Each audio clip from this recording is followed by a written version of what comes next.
जय हिंद दोस्तों, यूपीएससी हिंदी में आप सभी का स्वागत है। यूपीपीसीएस प्री 2022 के लिए जो 500 बहुत ही इंपॉर्टेंट प्रश्न की जो सीरीज चल रही थी, उसके प्रश्न संख्या 376 से लेकर के 500 400 तक के प्रश्नों को हमारे यहाँ पे देखेंगे इस वीडियो सेशन में। ठीक है, तो यूपीपीसीएस प्री 2022 के लिए बहुत ही नाम मात्र शुल्क है, 210 रुपए शुल्क है, आप इसको ज्वाइन कर सकते हैं।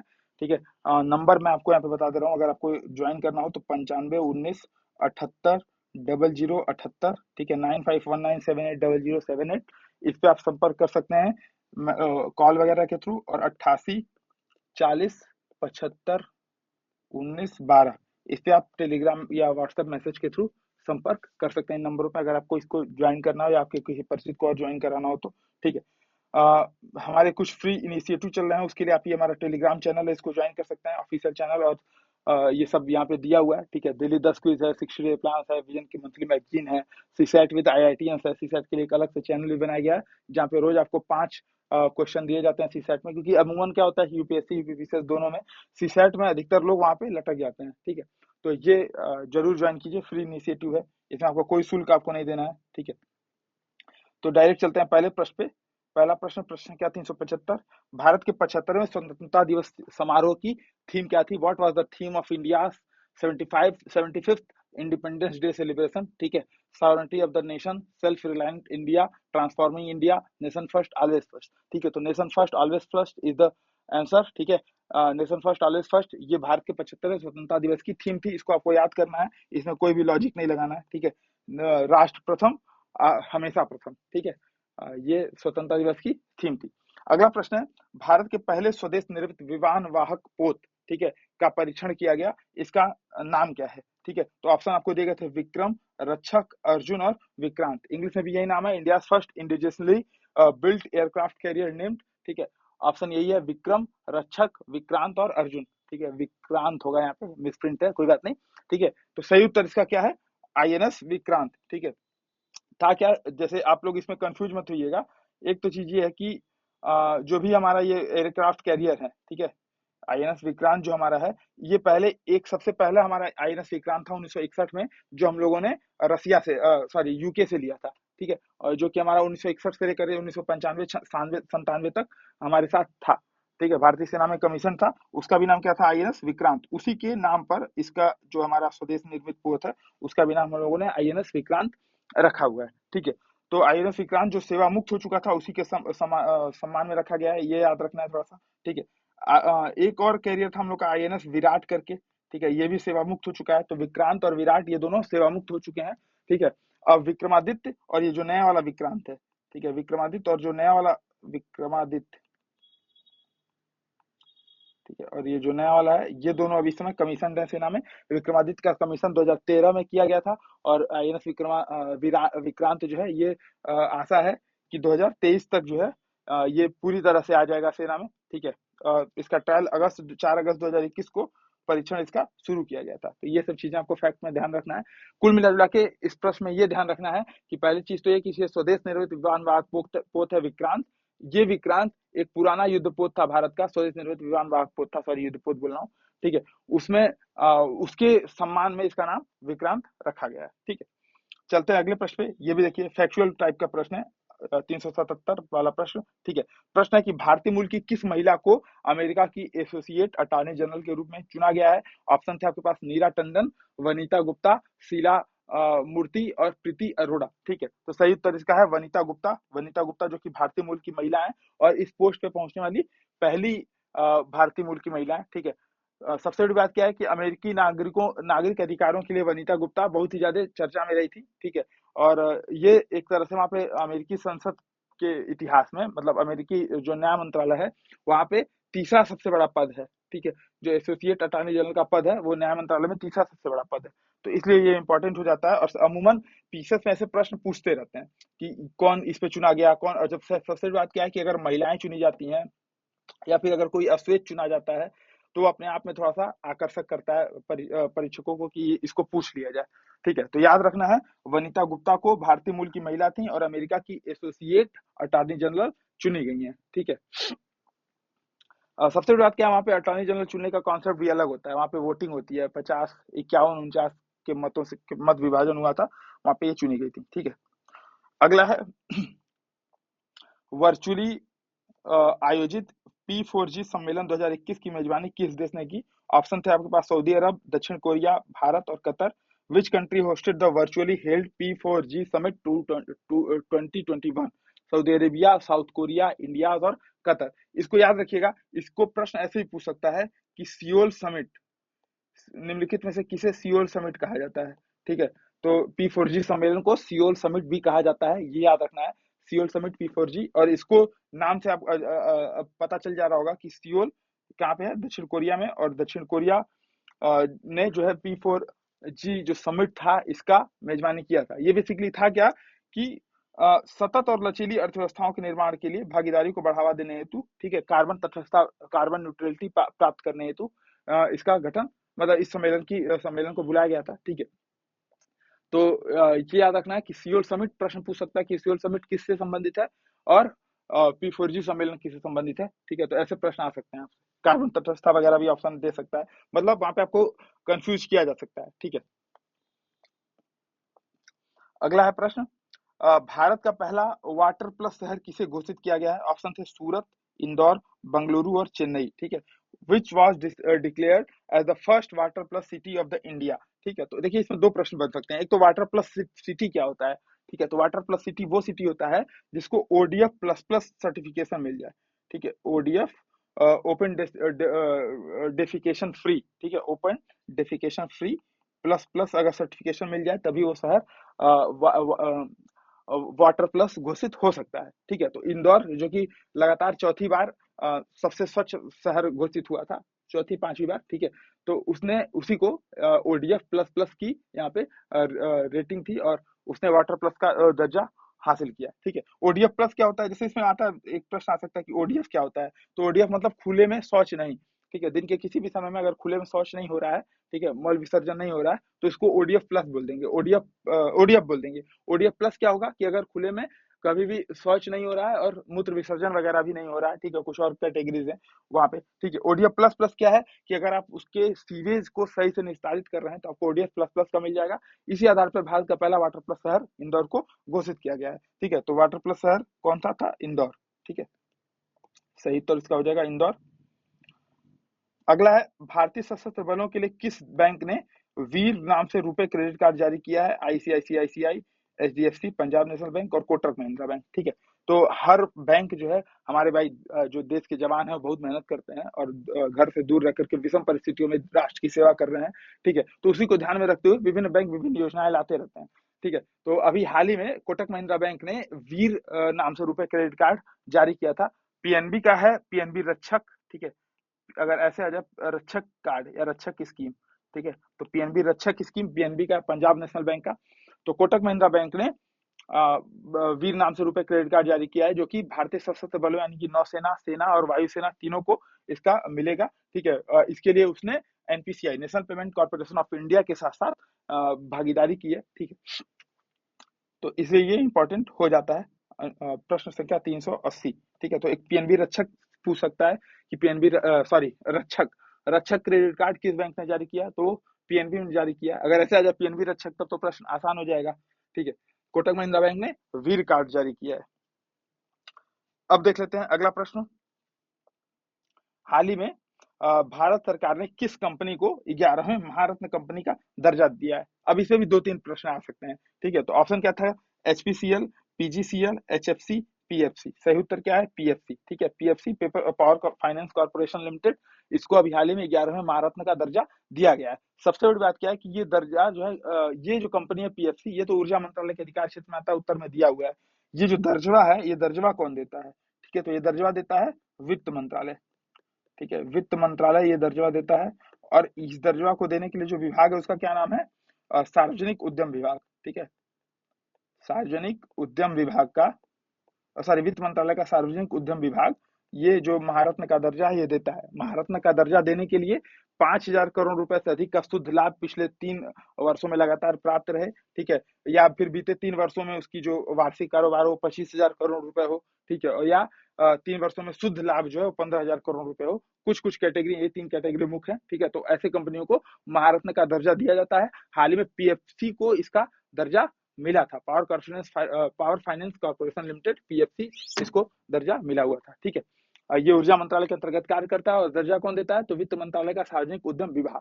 ठीक है, तो प्रश्न ऐसे भी आ सकता है कि महारत्न, रत्न और मिनी रत्न का जो कॉन्सेप्ट है वो कौन दर्जा देता है, तो वित्त मंत्रालय का सार्वजनिक उद्यम विभाग ये दर्जा देता है। अगला प्रश्न था, अच्छा देखिए, ये सारी जो चीजें हैं, मतलब ये करंट अफेयर की जो चीजें आप देखेंगे कि विजन की जो मंथली मैगजीन है उसमें लगभग लगभग इन चीजों को कवर अप किया जाता है। तो अगर पीसीएस या यूपीएससी के लिए, जब तक यूपीएससी हिंदी की टेस्ट सीरीज मंथली मैगजीन नहीं आती है तब तक आप विजन को फॉलो कर सकते हैं। लगभग लगभग सारे प्रश्न आपको वहां पे मिल जाएंगे। ठीक है, अगला प्रश्न था, ये हम लोगों ने चर्चा भी किया था। ठीक है, वर्ष 2021 के लिए शांति का नोबेल पुरस्कार किसे प्रदान किया गया है? मारिया रेसा, दमित्री मुरातोव, अब्दुल रज्जाक गुरना या ए और बी दोनों। ठीक है, तो 2021 के लिए जो शांति पुरस्कार था वो मारिया रेसा, जो कि रैपलर, ठीक है, रैपलर नाम की पत्रिका, वेबसाइट थी रैपलर पत्रिका फिलीपींस में, ठीक है, उसकी सह संस्थापक थी। ठीक है, दमित्री मुरुदेव, इनको भी मिला है, दोनों लोग को संयुक्त रूप से शांति का नोबेल पुरस्कार मिला है। ठीक है, ये जो अब्दुल रज्जाक गुरनाथ थे, ये शायद साहित्य में पाए थे।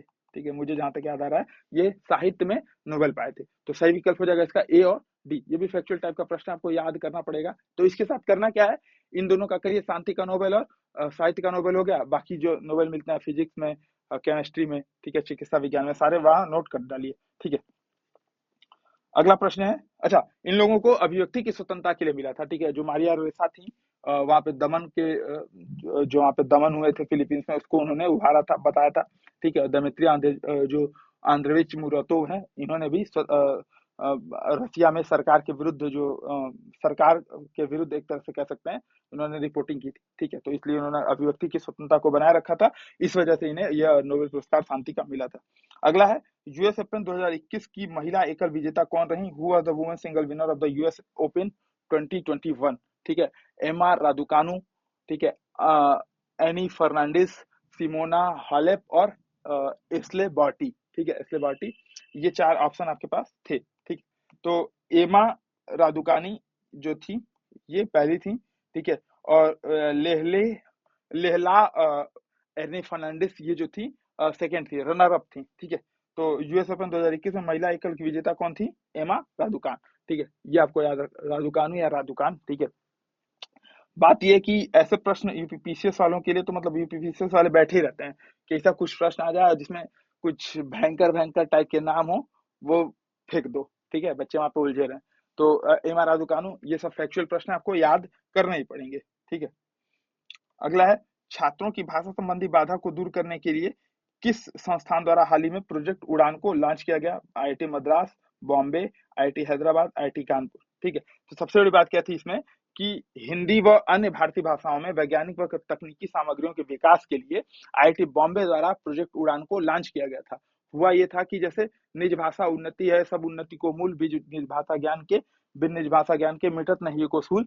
तो उसको ध्यान में रखते हुए कि भाई जो भी देश प्रगति कर रहे हैं, चीनी जो है अमेरिका चीनी भाषा को बढ़ा रहे हैं, अमेरिकी अपनी भाषा को बढ़ा रहे हैं, मतलब हर जो देश है वो अपनी भाषा में जो मातृभाषा है वहां को बढ़ा करके आगे बढ़ रहा है। हमारे यहाँ मातृभाषा में तकनीकी शिक्षा ये सब है ही नहीं। ठीक है, हिंदी में तो आपको मिल भी जाएगा, मतलब तमिल वगैरह में तो मिल भी जाएगा, हिंदी में तो आपको मतलब बहुत ऐसे कम इक्का दुक्का संस्थान है जो हिंदी में इंजीनियरिंग वगैरह की पढ़ाई करा रहे हैं। तो आईआईटी बॉम्बे ने इसी को ध्यान में रखते हुए हिंदी व अन्य भारतीय भाषाओं को भारतीय भाषाओं में वैज्ञानिक एवं तकनीकी विकास या जो भी किताबें हैं इनको पब्लिश कराने के लिए, या फिर जो भाषा संबंधी जो बाधा है इनको दूर करने के लिए प्रोजेक्ट उड़ान को लॉन्च किया था। ठीक है, ये याद रखना है, भाषा अनुवादक प्रोजेक्ट है। ठीक है, अगला है, अगला प्रश्न है, तो इसका सही विकल्प क्या हो जाएगा? आईआईटी बॉम्बे। ठीक है, नीचे देखिए दिया हुआ है, स्ट्रीट वेंडर्स को डिजिटल भुगतान हेतु मंच उपलब्ध कराने के लिए मैं भी डिजिटल 3.0 कैंपेन किस मंत्रालय द्वारा लॉन्च किया गया था? ठीक है, मैं भी digital 3.0 campaign was launched by the which ministry to provide a platform for digital payment to street vendor। ठीक है, तो आवासीय एवं शहरी मामलों के मंत्रालय, इलेक्ट्रॉनिक्स एवं सूचना प्रौद्योगिकी मंत्रालय, सामाजिक न्याय एवं अधिकारिता मंत्रालय, ए और बी। ठीक है, तो महुआ था Ministry of Housing and Urban Affairs, Ministry of Electronics MeitY, और Ministry of Social Justice and Empowerment. सही विकल्प इसका क्या हो जाएगा, ए और बी। आवास एवं शहरी विकास के मंत्रालय और इलेक्ट्रॉनिक एवं सूचना प्रौद्योगिकी मंत्रालय, इन दोनों ने मिलकर के मैं भी डिजिटल प्रोग्राम को जो है लॉन्च किया गया था। ये बेसिकली था क्या, मैं भी डिजिटल, ये स्ट्रीट वेंडर्स के लिए जो प्रधानमंत्री स्ट्रीट वेंडर्स आत्मनिर्भर निधि योजना जो थी, जिसमें 10,000 रुपए तक का लोन मिल रहा था, उसी में डिजिटलाइज करने के लिए इस योजना को लॉन्च किया गया था। ये मूलतः जो है प्रधानमंत्री जो आत्मनिर्भर भारत पैकेज है उसका हिस्सा था। उसमें किया ये जा रहा था कि 10,000 रुपए तक का लोन मिल रहा था आपको, 12 महीनों में समान किस्तों में उसको जमा करना था। ठीक है, वहां पे आपको इंटरेस्ट रेट, आपको वहां पे कुछ छूट मिल रही थी। सबसे बड़ी बात क्या है, जो मैं भी डिजिटल 3.0 अभियान है, इसमें कैशबैक, प्रोत्साहन या फिर अन्य किसी माध्यमों से जो स्ट्रीट वेंडर्स ने जो स्ट्रीट वेंडर्स प्रधानमंत्री योजना थी उसका अगर लाभ उठाया है, तो उनको यूपीआई पेमेंट लेने के लिए, क्यूआर बेस्ड पेमेंट लेने के लिए उनको सक्षम बनाना था। ठीक है, तो बेसिकली ये था मैं भी डिजिटल 3.0 अभियान। ये दोनों महुआ और इलमेटी, ये दोनों ने शुरू किया था। ठीक है, मैं भी डिजिटल 3.2। अगला प्रश्न है, हाल ही में उत्तराखंड में स्थित किस नेशनल पार्क का नाम बदलकर रामगंगा नेशनल पार्क रखने का रखने की घोषणा की गई है। ठीक है, तो नंदा देवी, राजा जी, गंगोत्री और जिम कॉर्बेट। ठीक है, सबसे बड़ी बात क्या थी कि ये जो सही विकल्प इसका हो जाएगा जिम कॉर्बेट। इसका नाम पहले क्या था, हेली नेशनल पार्क। ठीक है, हेली, मैल्कम हेली जो 1936 में मैल्कम हेली साहब थे, उन्होंने इसकी स्थापना की थी एशिया के पहले नेशनल पार्क के तौर पे। ठीक है, मैल्कम हेली द्वारा इसकी स्थापना की गई थी, हेली नेशनल पार्क।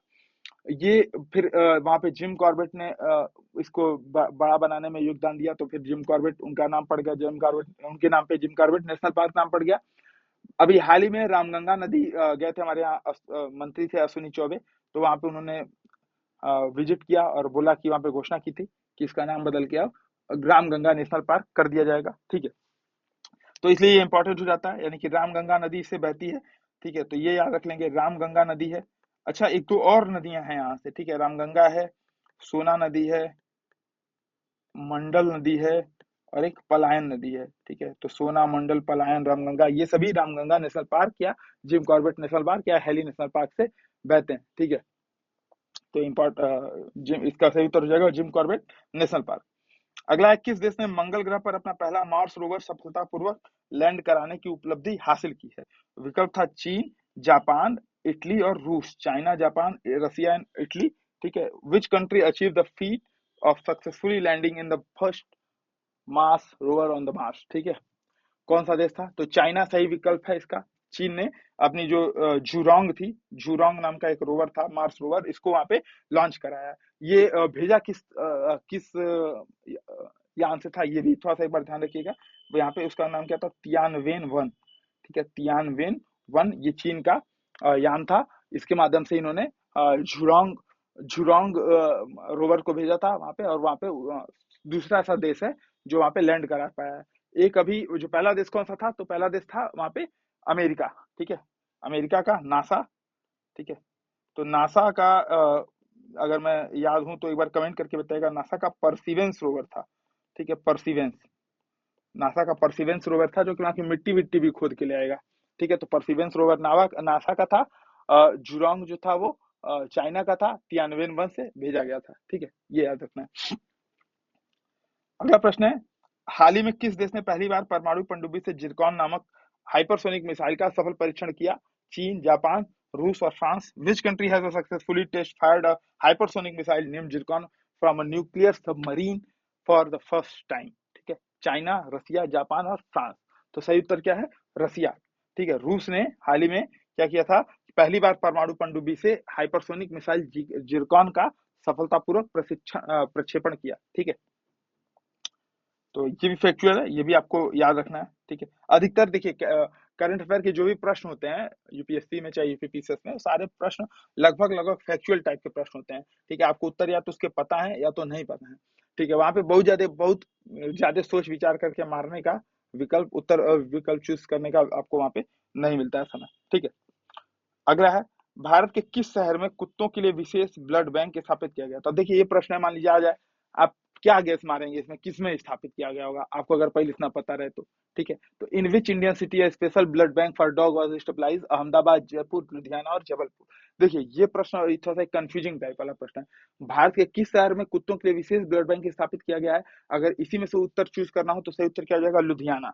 ठीक है, लुधियाना उत्तर भारत में पहला ऐसा ब्लड बैंक स्थापित करने वाला पहला शहर है। उसके Guru Angad Dev Veterinary and Animal Sciences University, ठीक है, गाडवाशु में ये ब्लड बैंक स्थापित किया गया था। जो पहला भारत का पहला शहर कौन सा है? वो चेन्नई है। ठीक है, ये ध्यान रखना है। तो भारत के पहला शहर जहाँ पे कुत्तों के लिए विशेष ब्लड बैंक स्थापित किया गया है वो क्या है? चेन्नई। लेकिन उत्तर भारत में पहला कौन सा है? लुधियाना। ठीक है, तो अभी तक भारत में केवल 2 ऐसे शहर हैं जहाँ पे ये मिनिस्ट्री ऑफ बायोटेक्नोलॉजी ने इसको स्थापना को अनुमति दी है। ठीक है, तो ये चीजें आपको यहाँ पे ध्यान रखनी है। कुत्तों के लिए विशेष ब्लड बैंक लुधियाना में स्थापित किया गया, पहला जो था वो चेन्नई में स्थापित किया गया था। ठीक है, अगला है, किस राज्य सरकार ने कौशल मातृत्व योजना को लॉन्च किया? उत्तर प्रदेश, छत्तीसगढ़, राजस्थान और ओडिशा। यूपी स्पेशल के जो प्रश्न होते हैं, मतलब यूपी वाले यूपीपीसी जो प्रश्न पूछता है, अब उन ऐसे प्रश्नों में क्या होता है कि उत्तर प्रदेश सही ऑप्शन रहता है। अगर आपको कुछ समझ में ना आए तो उत्तर प्रदेश मार दीजिए। लेकिन कौशल्या मातृत्व योजना को लॉन्च करने वाला राज्य कौन सा है? तो छत्तीसगढ़ सही उत्तर है। ये होगा क्या, बेसिकली जो मातृत्व योजना थी उसी में एडिशनल है कि अगर सेकेंड फीमेल चाइल्ड के बर्थ पे राज्य सरकार आपको 5,000 रुपए का इंसेंटिव वहां पे देगी ताकि आप सही से भरण पोषण कर पाए। ठीक है, तो 5,000 रुपए यहाँ पे आपको मिलेगा अगर जो सेकेंड फीमेल चाइल्ड के बर्थ पे। ठीक है, तो सही उत्तर क्या है आपका? छत्तीसगढ़। तो अगला प्रश्न है प्रश्न संख्या 391। ठीक है, अ, फरवरी 2021 में जारी इंडिया जस्टिस रिपोर्ट 2020 में बड़े राज्यों में सबसे पहला स्थान किसको मिला था? ठीक है, तो ध्यान देंगे कि इस पे 2 तरह के प्रश्न आ सकते हैं। एक तो इंडिया जस्टिस रिपोर्ट जारी कौन करता है? ठीक है, तो कौन कौन जारी करता है? टाटा ट्रस्ट है, सेंटर फॉर सोशल जस्टिस है, कॉमन काज है, दक्ष है, Vidhi Centre Legal for Legal Policy and राष्ट्रमंडल मानवाधिकार पहल। ये 5-6 एनजीओ हैं, ये सब मिलकर इसको जारी करते हैं। ठीक है, फरवरी 2021 में जारी हुआ था। ऑप्शन आपके पास है तमिलनाडु, महाराष्ट्र, केरल और आंध्र प्रदेश। ठीक है, which state topped among the major state in the India justice report 2020? ठीक है, तो इसमें ध्यान देंगे कि बड़े राज्यों में महाराष्ट्र पहले स्थान पे था। ठीक है, और छोटे राज्यों में गोवा। पहले स्थान पे महाराष्ट्र और छोटे राज्यों में गोवा था। ठीक है, सबसे अंतिम स्थान पे अगर बात किया जाए तो उत्तर प्रदेश था बड़े राज्यों में। ठीक है, उत्तर प्रदेश, और छोटे राज्यों में था अरुणाचल प्रदेश। ठीक है, ये दो फैक्ट आपको याद रखना। इंडिया जस्टिस रिपोर्ट 2020 जो कि 2021 में जारी हुआ था, इसमें पहले स्थान पे महाराष्ट्र और गोवा थे छोटे बड़े बड़े और छोटे राज्यों में, और अंतिम स्थान पे बड़े में उत्तर प्रदेश, छोटे में अरुणाचल प्रदेश। ठीक है, ये इंपॉर्टेंट हो जाता है प्रश्न। अगला है, देखिए ये प्रश्न जो है एकदम फैक्चुअल टाइप का प्रश्न है। केंद्रीय बजट 2022-23, ठीक है, according to the union budget 2022 and 23, any income from the transfer of the any virtual digital asset will be taxed at the rate of the what percent? ठीक है, कितने प्रतिशत की दर से कर दिया जाएगा? तो सही विकल्प आपका 30% से। ये आपको याद रखना है। ठीक है, बजट वगैरह आपको जब भी बजट पढ़ें उसमें के जो फैक्ट हैं कुछ कुछ देखें और याद रखें, क्योंकि पीसीएस में ऐसे प्रश्न आने की संभावना बहुत ज्यादा रहती है। ठीक है, और इसमें जाहिर सी बात है, आपको पता नहीं तो आप तुक्का क्या ही मारोगे। तो 30% है।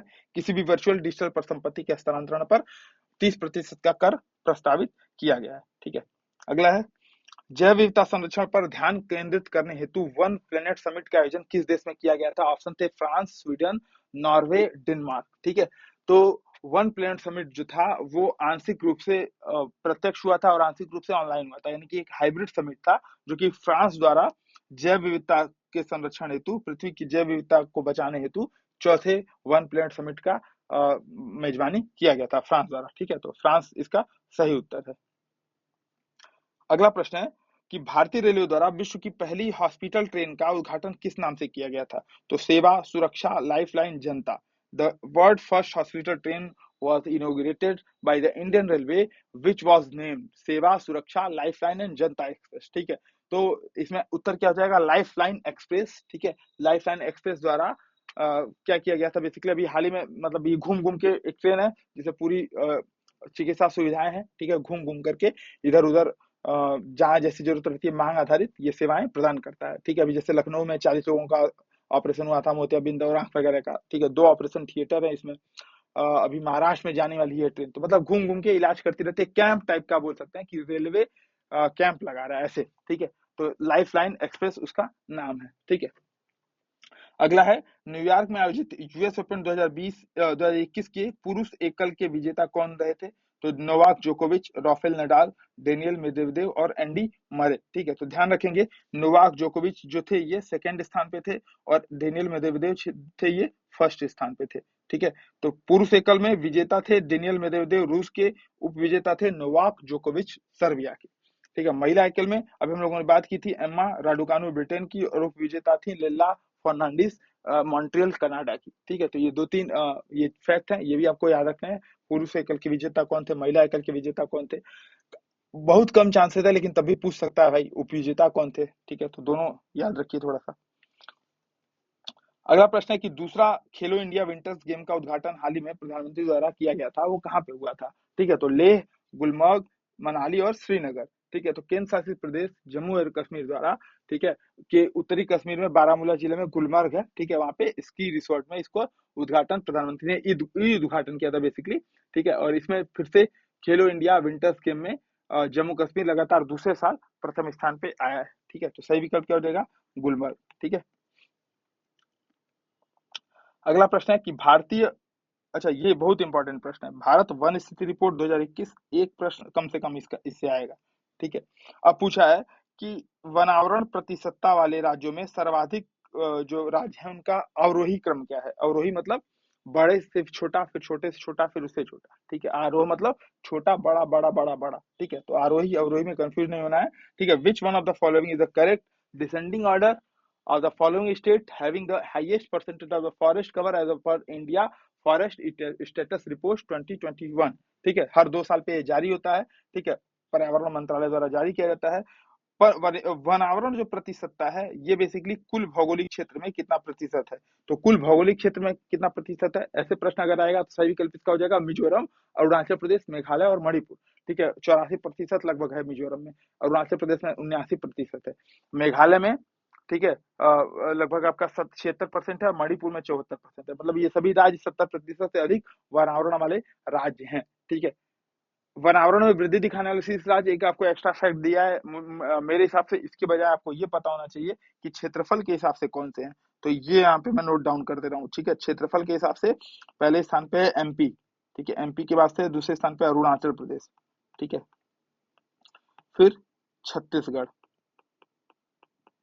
ठीक है, फिर उड़ीसा और फिर महाराष्ट्र, ठीक है। ये याद रखिएगा कि क्षेत्रफल के हिसाब से वनावरण कहा जाते हैं। तो एमपी, अरुणाचल, छत्तीसगढ़, उड़ीसा और महाराष्ट्र, ठीक है।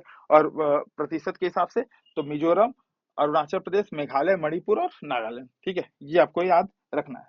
अगला है हाल में कौन सा राज्य अपने 100% आबादी को कोरोना वैक्सीन की दूसरी डोज देने वाला भारत का पहला राज्य बन गया है। तो उत्तराखंड, हिमाचल, आंध्र प्रदेश और केरल। अब इसमें अगर आपको तुक्का मारना रहेगा तो आप केरल को मारोगे कि एक तो छोटा राज्य है, स्वास्थ्य के मामले में बहुत अच्छी प्रगति किया है, तो हो सकता है यही बन गया हो, ठीक है। स्वास्थ्य के मामले में भारत में अच्छा माना जाता है, लेकिन सही विकल्प इसका क्या है, हिमाचल प्रदेश। हिमाचल प्रदेश ने दिसंबर 2021 में ही इस लक्ष्य को हासिल कर लिया था, ठीक है। फैक्चुअल टाइप का प्रश्न है, याद रखना पड़ेगा आपको। अगला है यूनेस्को द्वारा शुरू गई E9 पहल का संबंध किस क्षेत्र से है, ठीक है। E9 initiative launch by the UNESCO is related to which field. देखिए इस पर तुक्का मारा जा सकता है कि एक तो यूनेस्को है तो ऊर्जा पे क्यों करेगा भाई, यूनेस्को ऊर्जा पे पहल क्यों करेगा, ठीक है। स्वास्थ्य पे क्यों ही करेगा, WHO वगैरह है, तो यूनेस्को की क्या जरूरत पड़ गई कि स्वास्थ्य पे पहल कर रहा है, ठीक है। एक थोड़ा सा पर्यावरण की तरफ जा सकता है, एक शिक्षा की तरफ से जा सकता है, ठीक है। लेकिन सही विकल्प इसका हो जाएगा शिक्षा। तो E9 पहल बेसिकली है क्या, एजुकेशन फॉर 9, ठीक है, जो कि देश कौन कौन से हैं, ब्राजील, बांग्लादेश, चीन, मिस्र, इंडोनेशिया, ठीक है, भारत है, ठीक है, पाकिस्तान है, नाइजीरिया है और मैक्सिको है। तो ये 9 देश हैं जिसमें यूनेस्को E9 पहल के माध्यम से जो SDG गोल 4 है उसको उसके दिशा में प्रयास कर रहा है, ठीक है। बेसिकली अधिगम मान्यता इस पे काम कर रहा है, ठीक है। तो E9 शिक्षा से रिलेटेड है, E9 पहल यूनेस्को की है, ठीक है। सही विकल्प हो जाएगा शिक्षा। अगला है हाल ही में जारी रिपोर्ट के अनुसार निम्नलिखित में से किस राज्य का मात्र मृत्यु अनुपात सबसे कम है। तो गुजरात, गोवा, महाराष्ट्र और केरल। इसमें तुक्का मारना रहेगा तो आप केरल मार सकते हैं एकदम आराम से, ठीक है। केरला स्वास्थ्य के मामले में भारत में सबसे अच्छे पायदान पे माना जाता है, ठीक है। जहाँ पे देखिए भारत में जो MMR है प्रति 1 लाख बच्चों पे जीवित जन्मों की संख्या 130 है, सॉरी 103 है, वहीं यहाँ पे कितना है 30 है। ठीक है, बहुत बड़ा अंतर है। ठीक है, तो सही विकल्प इसका हो जाएगा केरल। तो इसी के साथ ये 400वां प्रश्न आज समाप्त होता है, और अंतिम के जो 100 प्रश्न हैं उसके भी वीडियो डिस्कशन आपको जल्दी मिल जाएंगे। ठीक है, तो अगर कोई दिक्कत हो तो आप हमारे इस नंबर पे संपर्क कर सकते हैं, 9519 780078, या 8840751912 पे। आप व्हाट्सएप या टेलीग्राम के थ्रू भी संपर्क कर सकते हैं। ठीक है, तो मिलते हैं नेक्स्ट वीडियो में, तब तक के लिए जय हिंद।